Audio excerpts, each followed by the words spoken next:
جب آپ اپنی اہمیت کو اپنے اندر آپ جو ہیں وہ اجاگر کرنا شروع کرتے ہیں، آپ اپنے آپ کو سیلف ورتھ دیتے ہیں، تو it should be for the right reasons. تو یہ آپ بتا سکتے ہیں تھوڑا سا کہ کیا آپ رائٹ ریزنز ہو سکتی ہیں جو کہ میری سیلف ورتھ کو میرے لیے امپورٹنٹ بنائیں؟ میں آپ کو فی الوقت ایک اہم پہلو کی طرف دکھاتا ہوں اس کو. اگر میری سینس آف سیلف ورتھ، مجھے کنڈیشنڈ ریسپیکٹ ملی ہے نا بچپن میں کہ یہ پروو کرو گے تو تم اچھے بچے ہو، نمبر لاؤ گے تو یہ ہو، اگر تم سب سے الگ ہوگے تو یہ ہو. کنڈیشنڈ ریسپیکٹ جس بچے کو آپ نے دی ہے یہ اس کے لیے ٹراما ہے.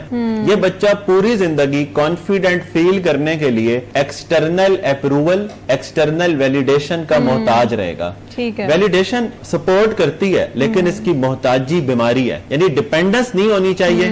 مل جائے it adds, it contributes to your confidence. I do understand. تو جب میں کہتا ہوں کہ صحیح ریزن پہ سینس آف سیلف ورتھ جو کھڑی ہو، اپنے انسان ہونے کی تکریم کریں نا، یعنی being human you are worthy of respect.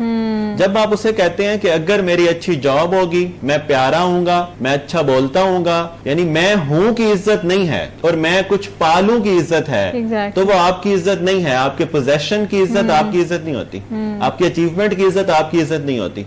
when you connect your عزت and condition it with your external stuff، اب آپ مسئلے کا شکار ہو جائیں گے.